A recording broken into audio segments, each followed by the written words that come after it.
நல்ல தொடர்பு, தினம் தியானம் செய்தல், இனிமையாக பழகுதல், அன்னதானம் செய்தல், இப்படியே செய்ய செய்ய செய்ய இந்த உடம்பு நமக்கு கொடுத்தான் அல்லவா இந்த நச்சு தேகம், விஷமுள்ள தேகம். இந்த தேகத்துடைய யோகியதா விஷம், கொடுமையான விஷம் உள்ளது. விஷத்தின் இந்த உடம்புடைய விஷம் உணர்வை பாதிக்கும். உடம்பு விஷத்தை நீக்கினால் உணர்வு தெளிவடையும். அப்ப என்ன செய்யலாம் பெரியவர்கள்லாம் விடாம சிந்தித்து சிந்தித்து அதே கவனமாக இருந்து வேற எந்த பிரச்சனை இருக்கக்கூடாது. உலக நடையில் இருக்கலாம், இல்லறம் நடத்தலாம், வியாபாரம் நடத்தலாம், அரசியல் நடத்தலாம், ஆனா சிந்தனை மட்டும் தனித்தன்மையாக இருக்க வேண்டும். அப்ப இதுக்கு என்ன செய்யறதுன்னு கேட்டான். ஒன்று இந்த உலக நடை இருந்துகிட்டே வா, நீ உடைய மாற்ற வேண்டாம், நடைய மாற்ற வேண்டாம், உலக நடையிலே இருந்துக்க, மனைவிகிட்ட அன்பு காட்டிக்க, முறையோடு செஞ்சிக்க. அப்ப இப்படியே தொடர்ந்து செய்ய செய்ய செய்ய நல்ல சிந்தனை வரும். பெரியோர்கள் எல்லாம் அரும்பாடு பட்டுதான் இந்த இடத்துக்கு வந்திருக்காங்க. பெரியோர்கள் பூஜை செய்யறோம், பூஜை செய்ய செய்ய நல்ல சிந்தனை வரும். அவங்க பூஜை செய்ய செய்ய என்ன ஆகும், செல்வம் பெருகும், நல்ல சிந்தனை வரும். நல்ல சிந்தனை பெருக பெருக பெருக நம்ம யார், ஏன் வந்தது காமம், ஏன் நரதரை வந்தது, ஏன் பசி வந்தது, ஏன் முதுமை வந்தது, ஏன் சாவு வர வேண்டும், உலகம் இப்படி இருக்குதே என்பதெல்லாம் உணரக்கூடிய அறிவு ஓரிரு நாள்ல முடியாது. தொடர்ந்து நெருங்க நெருங்க நெருங்க இந்த தொடர்ந்து பூஜை செய்ய வீழ்நாள் படாமை நன்றாட்டு சொன்னார்.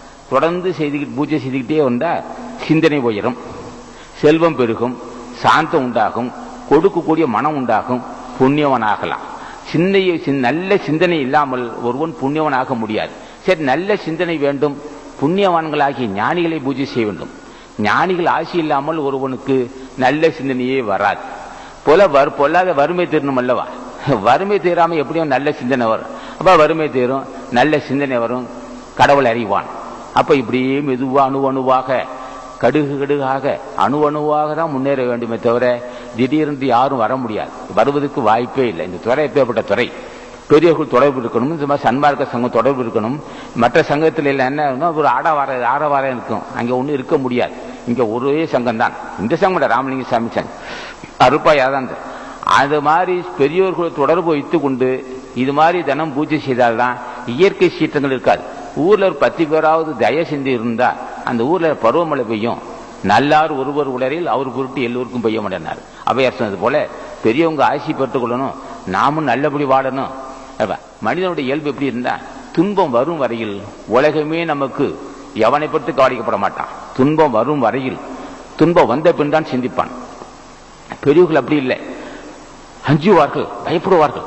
ஐயோ என்ன வருமோ, நோய் வந்துருமோ, ஏதாவது பிரச்சனை வருமோ, நாளைக்கு திடீர்னு விபத்து நடக்குமோ, ஏதாவது அதுக்குள்ள முன்னேறிக்கொள்ளணும், ஏதாவது புண்ணியத்தை செய்துக்கணும், நாளைக்கு திடீர்னு செத்து போயிட்டாம என்ன செய்ய போறோம், நாம இது அதுக்குள்ள முன்னேறணும். இந்த ஏக்கம் இருக்கும். யாருக்கு? பெரியோர்களுக்கு.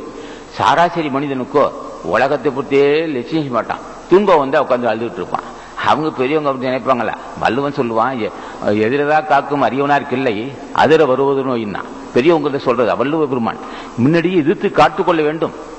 எதிரதா காக்கும் அறிவனார் கிள்ளை அதிர வருவது நோயின்னு சொல்லுவான். இதெல்லாம் அஞ்சு முடியாத நோய் வரும்பதுக்கு முன்னே தடுத்துக் கொள்ள வேண்டும். அது எப்படியா தடுத்துக் கொள்ள வேண்டும்? வேற ஒண்ணும் இல்லையா, சும்மா போட்டு ஒன்றும் அல்லல் பட வேண்டிய அவசியமே இல்லை. சும்மா காலம் 10 நிமிஷம், மாலை 2 நிமிஷம் ஒரு அருள்பா பிடிக்கணும், அப்படி அருள் சேர்த்துக்கிட்டே போகணும். இப்படிதான் நான் இந்த துறை இருக்குதே தவிர இப்படி பண்புள்ள மக்கள், இப்ப ஞானிகள்லாம் இருக்காரு. மாணிக்கவாசன் இருந்தால், மாணிக்கவாசன் ராமலிங்க சாமி யாராலும் சரி, எவ்வளவு துன்பமா இருந்தாலும் சரி, எதை வேணாலும் அவருக்கு செய்ய முடியும். ஆணை பெண்ணாக்குவார்கள், பெண்ணை ஆணாக்குவார்கள். சில பேர் புத்திரபாக்கி எல்லாமே இருக்கும், அங்க கோயிலுக்கு போவாங்க, இந்த கோயிலுக்கு போவாங்க. 10 பேருக்கு அன்னதானம் செய்ய, 10 பேருக்கு அன்னதானம் செஞ்சா புத்திரபாக்கி உண்டாகுது. சரி, அதுக்கு என்ன வீட்டில் செய்வனா, வீட்டிலேயாவது செய்வனையாது, நீ செய்த வினதானே செய்வனையா மாறுதுமா. ஆக 10 பேர் அன்னதானம் செஞ்சா புத்திரபாக்கி உண்டாகும். நோய் இருந்து என்ன செய்யறது? நோய் இருக்குயா, அதுக்கு என்ன பரிகாரம்? ஒரு 4-5 பேருக்கு அன்னதானம் செய்யணும்னு சொல்லுவோம். இப்படி வீடு கட்டும் போது 5 பேருக்கு அன்னதானம் செஞ்சுட்டு செய்யணும்னு சொல்லுவோம். எந்த அளவுக்கு ஜீவகாரணியம் இருக்கோ அந்த அளவுக்கு வாழ்க்கை செம்மையாகும். எந்த அளவுக்கு புலால் உண்ணுதல், பொய் சொல்லுதல், வஞ்சித்தல், ஏமாத்துதல், இது செய்ய செய்ய செய்ய செய்ய வினை சூழ்ந்துக்கும், பொல்லாத வறுமை வரும். அவன் வள்ளுவன் தான் சொல்லுவான், இளமென்று வெகுதல் செய்யற்கன்னா. இப்ப வறுமை இருக்குதுன்னு சொல்லிட்டு தீமை செஞ்சிடாதே, இளநின்று வெகுதல் செய்யற்க செய்வானில் மற்றனை செய்யமன். இளனாக மட்டும் பெயர்த்தான். இப்போ வல்லாத வறுமை இருக்குன்னு சொல்லிட்டு நீ தீமை செய்தீன்னா மீண்டும் உனக்கு வறுமை தான் வரும்னு சொல்லுவான். அப்ப நாம என்ன செய்வோம், பெரியவங்க என்ன செய்வாங்க, நீ கொடுத்ததான் என் வாழ்க்கை இப்பதான் இருக்குன்னு சட்டம் இருக்கு, வறுமை பொல்லாத வறுமை சூழ்ந்திருக்கு, இதை மாத்துறதுக்கு எனக்கு சக்தி இல்லை, என் வறுமை தீர்க்க நீ தான் அருள் செய்யணும் அப்படின்னு கேட்பாங்க. அப்ப வறுமை தீர்க்கறதுக்காக ஒரு தீமை செய்ய முடியாது. இளனென்று வெகுதல் செய்யற்க செய்வான இளனாகும் மற்றும் பெயர்த்து சொல்லிடுவான். ஒரு வறுமை தீர்ப்பதற்காக தீமை செஞ்சால் மேலும் வறுமை வரும்னு சொல்லுவான். வறுமை வந்தால் அதுக்கு வெல்லுவதற்கு உவாய்மே இல்லை, அதுக்கு மாற்றே கிடையாது. மாற்று ஒன்றே உண்டு, அது பெரியவங்க தான். அவங்க தான் நினைச்சாலும் செய்வாங்க. நினைக்க பூஜை செய்ய அவங்களுடைய செல்வம் பெருகும். தான் பூசிக்க பூசிக்க போட்ட குலகையாம் பூசிக்க பூசிக்க பொன்மலையாகும்னா பூசிக்க புகட்டுவாள் ஞான. இப்ப திருமலை தேவன் இருக்கிறாரு, மாணிக்கவாசன் என்ன செய்யணும், இந்த வறுமை தீர்ணையா இந்த வறுமை தீர்ணும், கடன் சுமை இருக்கு, மனம் போட்டு என்ன பிச்சு திங்குது, ராத்திரி தூக்கம் வர மாட்டேங்குது, நான் என்ன செய்வேன், வறுமை தீர அருள் செய்யும் போத என்னை ஞானியாக்குறதுக்கு கடவுளாக அப்புறம் போச்சுட்டான். வறுமை தீர்ந்தா வறுமை தீரணும், கடன் சுமை தீரணும், மேலும் நோய் சூழ்ந்திருக்கு, இதுல இருந்து நான் விடுபட வேண்டும், நீ தான் அருள் செய்யணும். யார துன்பம் வருவதுக்கு முன்னே கேட்டுக்கணும். துன்பம் வருவதுக்கு முன்னே அந்த நோய் வந்த ஏற்பாடு கேட்டா அவங்க ஜாடையா இருப்பாங்க.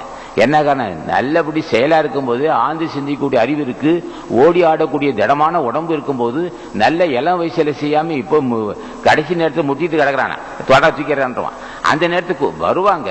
இருந்தாலும் ஆரம்ப காலத்திலிருந்தே இப்ப 20 வயசுல ஆரம்பிச்சு 20 வயசு ஆகும்போதே ஞானிகளை வணங்க ஆரம்பித்தா என்ன ஆகும், எதையை எடுத்தாலும் வெற்றி தான், தோல்வி என்ற பேச்சே இருக்காது. ஆக இந்த சங்கம் கிட்டத்தட்ட தினம் 10,000 பேர் 12,000 பேர் சாப்பாடு போடுறது சொன்னா ஏதோ சாமர்த்தியம் நினைச்சிடாதீங்க. நாங்க புண்ணியத்தை கொண்டே புண்ணியம் செஞ்சிருக்கோம். இந்த அன்பர்கள்லாம் சேர்ந்து இங்கே புண்ணியம் செய்திருக்கோம். இந்த இல்லாட்டி இவ்வளவு முடியுமா, ஆரம்பத்தில் 5 பேர் செஞ்சிருக்கோம், இன்னைக்கு 10,000 பேர் 12 பேர் சாப்பிடுறாங்க. என்ன வியப்புனா, என்னைய வைப்பு, ஞானிகளை வணங்கணும்.